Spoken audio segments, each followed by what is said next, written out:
Richard Johnson, thanks for joining us after our defeat to Essex tonight. Puts the nail in the coffin of our blast campaign. Another tough night here at Lords. Yeah, another tough night. We thought 160 was about par, to be honest. We were quite confident about chasing that down. But obviously when you lose three very quick wickets in a power play to a fantastic spell, might I add, for that couple of overs, it then becomes really difficult. I thought we repaired really well in the middle with Esk and Davo, and tried to take the game deep without power hitters coming in just after, and we didn't quite take it off at the end there. It's always difficult to find positives in a defeat, but you look at the bowling performance and there were plenty of positives there. Some real highs towards the end of that innings. Essex could have gone on to 170, 180. Some really tight bowling at the end, certainly from Jason. I think he went for one in the 19th over. He's been consistently miserly with the ball, and he's been a good addition to the squad. Yeah, he has. I thought we started first 3 overs, they only had 15 on the board, and the last 3 overs I think they went for 11. So for 6 overs of the game we did extremely well. We missed some catches again, which came back to hurt us, as it did at Chelmsford. We dropped, I think, 5 catches at Chelmsford, and in these games you can't, those small moments that give you opportunities, you can't give good players more than one opportunity, and we've been doing that a little bit recently, which is unusual for us because we're actually a good fielding side.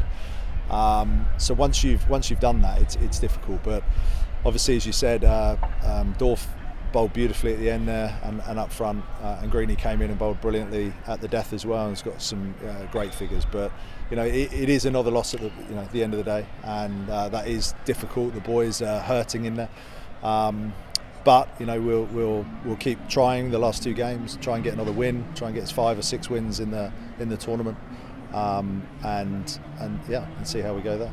You said it yourself, Jono, bouncing back after losing 3 wickets so early in the innings is always going to be tough, and it's an uphill struggle from there on in. But special note for Jack Davies, really. I mean, he and Esky batted superbly, and it must be great to see someone like Jack kind of finding his feet in this side and putting in a performance like that.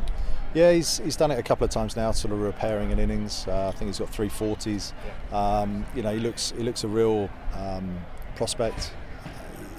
Still trying to add his power game to the cleverness that he's got, and you saw him trying it out again today with a big slog sweep for 6, and it's something that he's working on in the background, and it will only make him a better player for definite.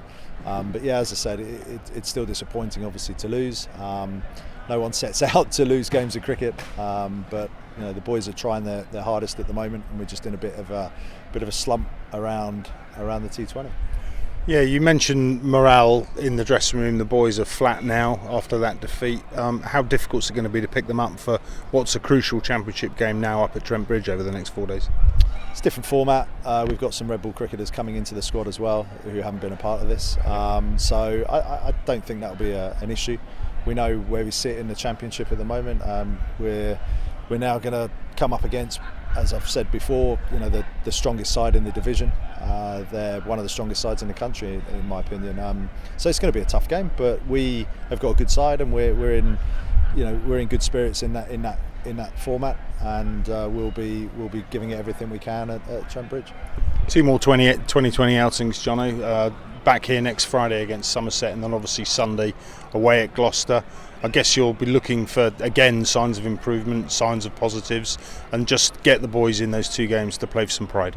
Of course. I think as a tournament as a whole so far, individuals are improving, but we're not putting it together consistently in a team performance. And that's obviously the key to winning games of cricket. And at the moment we need 5 or 6, 7 guys to play well together. We don't have that big power hitter that comes in and smashes 80 off 40 balls and wins you a game.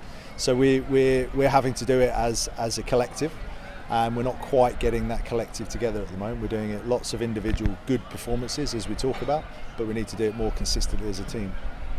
Jono, thanks for your time. I appreciate it. No problem.